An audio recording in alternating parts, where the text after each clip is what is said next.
Not പ്രതിസന്ധിക്കിടെ കൂടുതൽ കർശന നടപടികളുമായി കേന്ദ്ര സർക്കാർ. അസാധുവായ നോട്ടുകൾ മാറ്റിയെടുക്കുന്നതിനുള്ള പരിധി 4500-ൽ നിന്ന് 2000-ആക്കി കുറച്ചു. കാർഷിക വായ്പയിൽ നിന്നും കർഷകർക്ക് ആഴ്ചതോറും 25,000 രൂപ പിൻവലിക്കാം.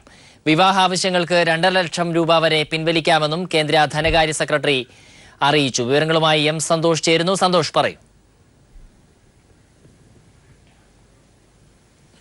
സുരരാജ്, രാജ്യത്ത് നോട്ട് പ്രതിസന്ധി രൂക്ഷമായി തുടരുന്നതിനിടെയാണ് ഇപ്പോൾ കേന്ദ്ര സർക്കാർ നിയന്ത്രണങ്ങൾ വീണ്ടും കർശനമാക്കിയിരിക്കുന്നത്.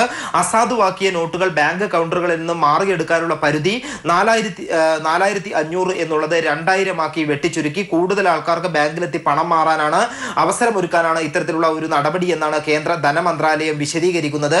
അതോടൊപ്പം തന്നെ കർഷകർക്ക്, വ്യാപാരികൾക്കും ചില ഇളവുകൾ പ്രഖ്യാപിച്ചുവെന്നും കേന്ദ്ര സർക്കാർ അവകാശപ്പെടുന്നു. അതിൽ തന്നെ കർഷകർക്ക് ആഴ്ചയിൽ 25,000 രൂപ അവർക്ക് ലഭിച്ച ലോണിൽ നിന്നും പിൻവലിക്കാനുള്ള അനുവാദമാണ് നൽകിയിരിക്കുന്നത്. അതോടൊപ്പം തന്നെ കാർഷിക വിള ഇൻഷുറൻസിന്റെ പ്രീമിയം അടക്കാനുള്ള കാലാവധി 15 ദിവസം കൂടി നീട്ടി നൽകുകയും ചെയ്തിട്ടുണ്ട്.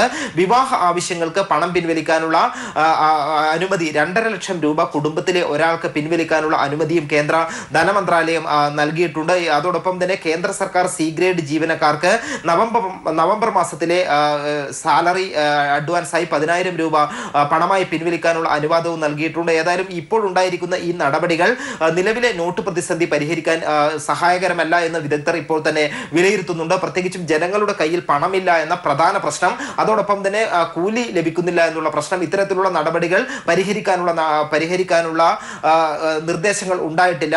അതേസമയം ഈ 2000 രൂപയായി വെട്ടിച്ചുരുക്കിയ നടപടി വീണ്ടും പണപ്രതിസന്ധി രൂക്ഷമാക്കാനാണ് ഇടയാക്കുന്നത്. സുരാജ്, എം സന്തോഷാണ് വിവരങ്ങൾ പങ്കുവച്ചത്.